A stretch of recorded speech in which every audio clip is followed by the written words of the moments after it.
మెదక్ జిల్లా మనోహాబాద్ మండలం దండుపల్లిలో ఐసిడిఎస్ ఆధ్వర్యంలో అంగన్వాడీ పిల్లలకు గ్రాడ్యుయేషన్ డే వేడుకలలో తెలంగాణ గ్రామీణ అభివృద్ధి శాఖ మంత్రి సీతక్క, గజ్వేల్ మాజీ ఎమ్మెల్యే నర్సారెడ్డి, మాజీ food corporation chairman election Reddy, ICDS అధికారులు పాల్గొన్నారు.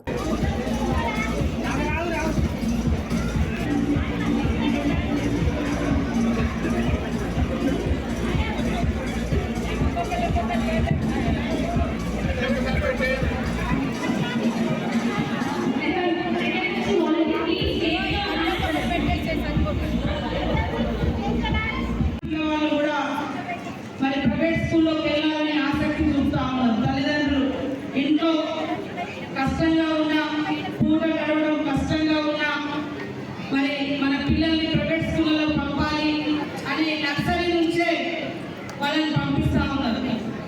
అది కరెక్ట్ కాదు. ప్రైవేట్ స్కూళ్ళకు ధీటుగా, కార్పొరేట్ స్కూళ్ళకు ధీటుగా మన అంగన్వాడీ సెంటర్స్ని డెవలప్ చేయాలని, అంగన్వాడీ స్ట్రెంత్ కూడా పెంచుకోవాలనే లక్ష్యంతో గత జూన్ నెలలో అమ్మ మాట అంగన్వాడీ పాట ఒక గొప్ప కార్యక్రమాన్ని చాలా అద్భుతంగా మరి ఇక్కడ నర్సాపూర్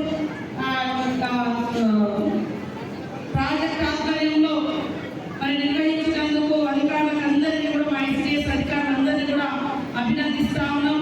మీ యొక్క వీడియో క్లిప్పింగ్ చూసినప్పుడు చాలా పద్ధతిగా, చాలా ఓపికగా, చాలా అద్భుతంగా నిర్వర్తి. Hi everybody, this is Kiriti Damaraju. Like, share and subscribe to Saira TV.